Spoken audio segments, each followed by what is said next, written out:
Hello guys, Lego Master Reviews here, and today I'll be doing a review on the LEGO Star Wars set 75373 Ambush on Mandalore Battle Pack. This set has 109 pieces and retails for $19.99 in the US. It is based off the Mandalorian Season 3 and has 4 brand new exclusive minifigures, so with that out of the way, let's jump right on into this review. The first minifigure we're going to take a look at here is the Mandalore Warrior, and I think this guy looks great personally. I think it's a really phenomenal unnamed Mandalorian. You can see here he has a really great printed helmet with some scratch marks on it, so I think that's a very nice detail. He also includes a rangefinder, which is also very cool.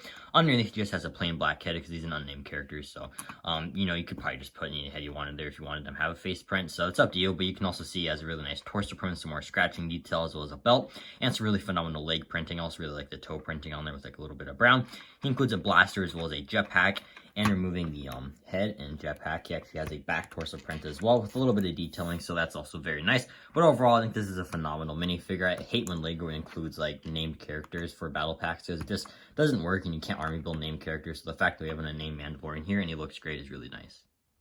Next up is the Mandalorian Night Owl, and once again, this is another great unnamed Mandalorian character. I like the helmet print a lot here with the scratching detail, as well as the rangefinder also looks pretty nice. Underneath, once again, we just find a plain black head, but like I said, you can replace it for any head you want if you didn't want the black head. You can also see you get a really nice torso print, as well as really great leg printing there with like more toe printing. I just really like the detail there. She also includes a blaster, as well as a jetpack, and you can also remove that. And underneath, you'll find a really great back torso print, so that's also very cool. But overall, again, I just love when LEGO includes unnamed characters in battle packs. This is another great unnamed Mandalorian. The original rumor is that this set was going to include Koska Reeves, so I'm really glad that this set just didn't include her, although I would like to see her in the future. So, yeah, overall, phenomenal minifigure, another great unnamed character for the battle pack.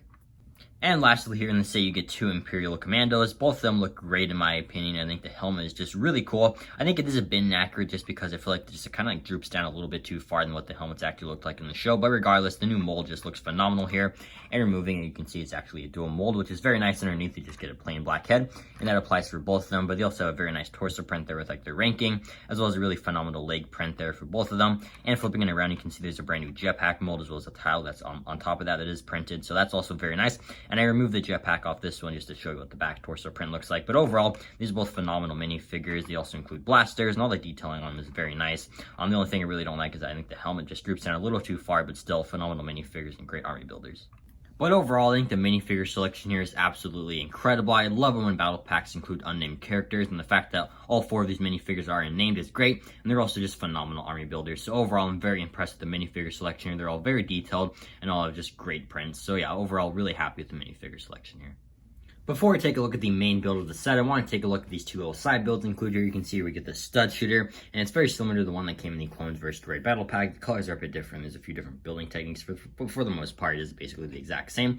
And it just fires off like a normal stud shooter, just like that. So really nothing that special about it, but I feel like kids might have fun with it. Maybe like firing it at the Imperial Commandos or vice versa, but still very nice there. And you also get this crate here, which is also really nicely built. And opening it up inside, you'll find a thermal detonator, which is a really cool piece. And you can use that for like maybe just like giving it to your minifigures or something. But overall, very nice little side builds. This exact same little build comes in the Paz Vizsla vs. Moff Gideon battle, so that's also very cool. But overall, definitely not the most exciting thing in this set, but I'll take a look at the main build.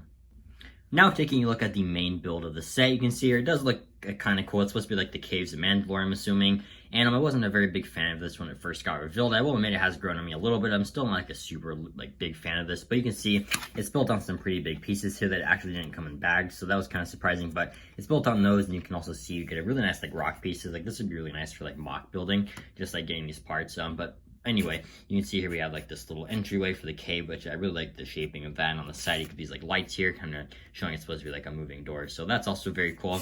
You can also see you get some cheese slopes and rock pieces. And these pieces are here because you can connect it to a second copy of the battle pack or the Paz Vizsla vs. Moff Gideon battle. So that is very cool. And I'll show you what it looks like connected to the Paz Vizsla vs. Moff Gideon battle in a second here. But moving on, you can see on the back side, you get like a little clip here for a weapon that you can give one of your characters, as well as like a little gap here. I guess you could put a minifigure if you wanted to. Some more studs, as well as like this little spot here where you could have a minifigure sitting even up there. But definitely the best part of the build for me personally is this really cool play feature here. You can see it's kind of like these Technic pieces and like a ball joint there that rotates, as well as this new like clear piece that I believe is introduced in these superhero sets like the Marvel ones. So you just grab like either a Mandalorian or Imperial Commando. I have an Imperial Commando here, so we'll just connect them to the little clear piece there. We can grab like a Mandalorian and just set it there. And you can see you can kind of have the character like fly around.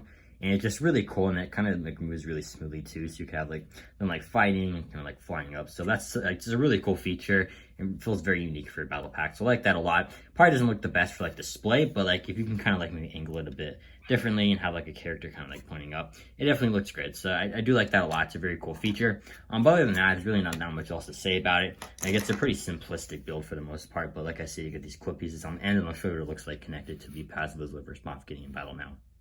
This is one of the two ways you can connect both of the sets, and this is my preferred way personally, just because I think it looks the best on a shelf. It's just like a really straight look. The other way you can do it is more of like a curved look, and I'll show you that in a second. But personally, I think if you're displaying this on a shelf, this is the better way to display, but it's really up to personal preference, honestly. But I think it looks pretty great. You just connect that clip there to this other piece, so you can see like that. And it's really simple. Like it's not that complicated, but you can see, just looking to set it around real quick, what it looks like from the other side.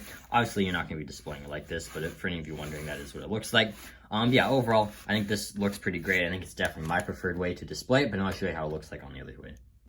And here is the second way to display it. Like I said, it's more of like a curved angle, and it kind of makes the shape of an L, but I do think this looks pretty great as well. Like I said, if you're displaying this on a shelf, this probably won't work, which is why I like displaying it the other way. But if you're just having this on like a table, or just like have a kid playing with it, I feel like this will definitely probably be the better way, just because it does look pretty cool either way. But this is probably the better way just to access everything. But still, I think this is a really great way to display it as well. I just kind of prefer the other one for like a shelf display. You can also connect this set to a second copy of the battle pack. I only personally own this one right now, so I can't show you what that looks like, but you can just imagine it just kind of be like a straight line of all these sets. I don't think it's going to look very good, but if you like army building these sets, it is nice that you can connect them. But again, I don't have a second copy, so I apologize, I can't show it to you. But overall, I think this is a really great battle pack. The fact that we get 4 unnamed characters, and they're all great for army building, is incredible. And the build itself is also very cool and goes great with the Pacific Liver's Moff getting in battle. So overall, I would give the set a 9 out of 10. I just think the build can be a bit underwhelming, and like some of the inaccuracies on the minifigures, like very slight, are still there. So overall, almost perfect set. I think this is a great battle pack and definitely worth picking up for $20. But let me know in the comments down below what you think of this set, and if you have it, what would you rate it out of 10? And hope you enjoyed this review, and have an incredible day. Bye.